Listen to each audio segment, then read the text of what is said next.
OnePlus 13. That's correct. They're moving up their launch for their phone as well. The OnePlus 12, I think, was released at the very beginning of the year, maybe second week of January. So they're moving forward the launch of their flagship device, and that's going to be released, I believe, a week or 10 days after the announcement and launch of the Snapdragon 8 Gen 4. So you'll see Snapdragon 8 Gen 4 released this month, in a couple weeks, mid-October. And then you're going to see late October, OnePlus is going to announce and release the OnePlus 13. And today we got full specs of that OnePlus 13, and I also have what it's going to look like. So let's jump into the specs, shall we? So here we go. These are full specs of the new upcoming OnePlus 13. So it's going to have a 6.82 inch full depth micro curved display. So what's a micro curved display? Micro curved display means it's going to be slightly curved. So this year you are going to see a little bit of a design change. The back, minor design change. The front, the OnePlus 12 was one of the last phones with a curved display. Seems like everybody's going for a flat display now. OnePlus is going to kind of have a flat display.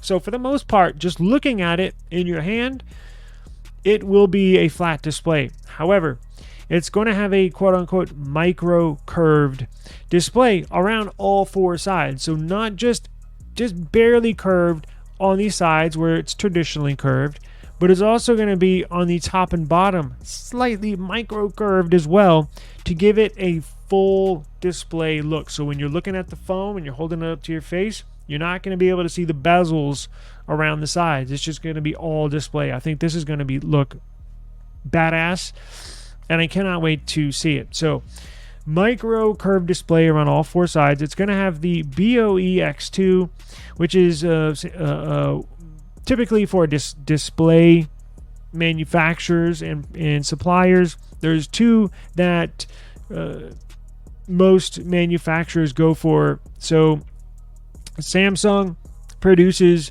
a majority of displays for mobile devices, and then there's another company named BOE. Apple uses both. Apple uses both Samsung and BOE to manufacture and supply their displays. I think nothing uses Samsung. I know OnePlus used to use Samsung, and I think they're going all in on BOE this year again. And Google, I believe they use Samsung for their displays.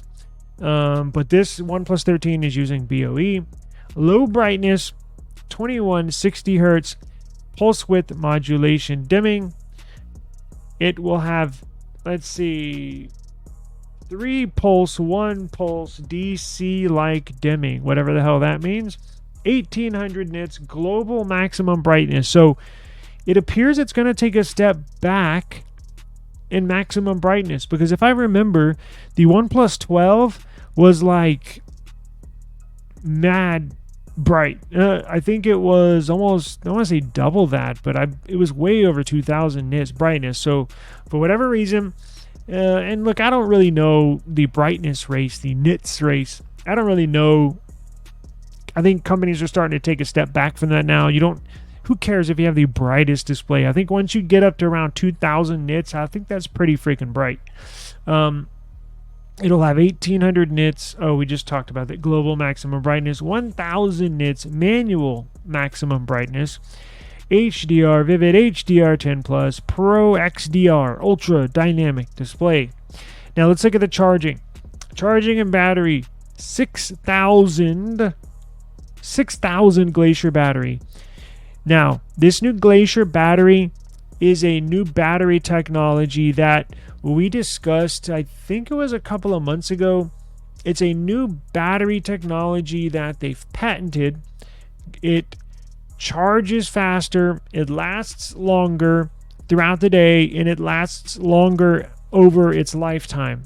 So instead of a typical lithium-ion battery that you'll find in your average smartphone nowadays, those will last basically 3 to 4 years before you really kind of need to replace the battery, right? I mean, this new Glacier battery technology that OnePlus has specifically designed and actually patented this design, supposed to last almost twice as long, meaning battery health. Not in the day, but I'm talking about over years. So if you have to replace a normal lithium-ion battery, 3 to 4 years, I believe this one's going to last for probably 6 to 7 years, which is awesome, because that's the life of the device. Because I think I don't know if OnePlus is going to bump up their software support for any more than what they are now. They should. I think it's 4 yees, but Google is at 6 or 7 years of operating system support. But this new Glacier battery, this will be the first device they're going to release with the Glacier battery inside. So brand new battery technology, 100-watt wired charging, 50-watt wireless charging. This should charge a 0 to 100 in, I don't know, 20 minutes, something like that, 25 minutes. It'll be super quick. Some of the other specs, a single point. Now, I don't know what this means, and if you do, please let me know. Single point ultrasonic fingerprint scanner. I know what ultrasonic fingerprint scanner is, obviously, but what does single point mean? I don't know. Maybe we'll dive into that tomorrow. It will have the iconic OnePlus alert slider, the new generation Aqua Touch algorithm. So that's cool, because if you use your phone in the shower, you're going to want this Aqua Touch technology, or if you work outside, or if you work around lots of water, like you're a marine biologist, or you work at SeaWorld with Shamu, or you just use your phone in the shower every day, like I do. This is pretty cool, because if I take my Samsung in the shower, the video's over, let me put on another video. The drops from the water from the shower head or your finger, or I've had a case where I touch something on the screen at the top and then a bead of water rolls down my screen and then it pulls down my notification tray and I'm not even touching it. I can tell you that the OnePlus Aqua Touch is really cool, because you can spray water, you can have a bead of water roll down your display, and nothing happens to your phone or to your display. It's almost like it knows your finger. It can tell the difference between a bead of water or a water drop or a finger, and it will not activate any on display functions if it knows it's water, or if it knows it's your finger, then it'll activate display touches. So that's really cool technology. I wish more companies would start implementing that.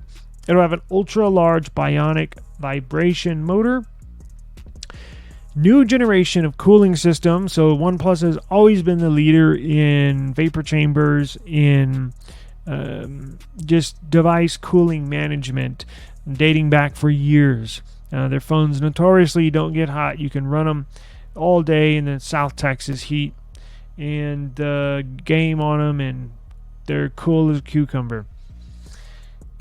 It'll be IP68 and /IP69 dust and water resistant, which is nice. Full area multifunction NFC. Again, they're putting some crafty words in here that I'll have to go back and do some homework on when this is over. Ultra linear dual speakers, a USB 3.2 Gen 1, a USB Type-C port, up to 5 gigabits of data transfer per second. Colors, blue, light gold, black. And if you're wondering, well, what the hell does it look like? Well, here you go. So here it is. Doesn't look all that different. You're going to see more different in the front display, but you're going to have to look closely, because if you just glance at it, it's going to look like the OnePlus 13 is going to look like the OnePlus 12. However, they did change the front display slightly to a micro curved display, although it will look flat. You won't be able to see the bezels when you're looking at it. And then the back right here, where the camera section does not have that platform that connects the camera circle to the left side of the phone. So if you look at a OnePlus 12 now, you see like a little platform on the left side of the circle. Well, they're eliminating that platform and just leaving that circle. So camera system, you're getting a 50 megapixel main sensor, 50 megapixel ultra wide lens, and a 50 megapixel telephoto lens. So you're getting a triple 50 megapixel setup, multi-spectral sensor, and then performance. Next generation Snapdragon 8 Gen 4 flagship mobile platform. It'll have LDDR5X RAM, and it will have UFS storage 4.0. This shall be a flagship killer, even though it is technically a flagship. But what I mean by that is that it's gonna cost like brand new, I think $799, so $799. You can get a spec'd out device that should beat most other Android phones in performance and just overall specs, compared to the top of the line Samsung S23 Ultra. Going to be $1,300. You can essentially save $500 by getting the OnePlus 13. If you have not used a OnePlus, I strongly encourage you to take a look this year. I certainly recommend them. Camera system is actually, the OnePlus 12 that I have takes better photos than the S24 Ultra. I know that's hard to grasp a hold of that reality, but it is a reality. The OnePlus 12 takes phenomenal photos, and I don't think this OnePlus 13, the upcoming OnePlus 13, is going to be any different. I think it's going to take badass photos. It's going to be a badass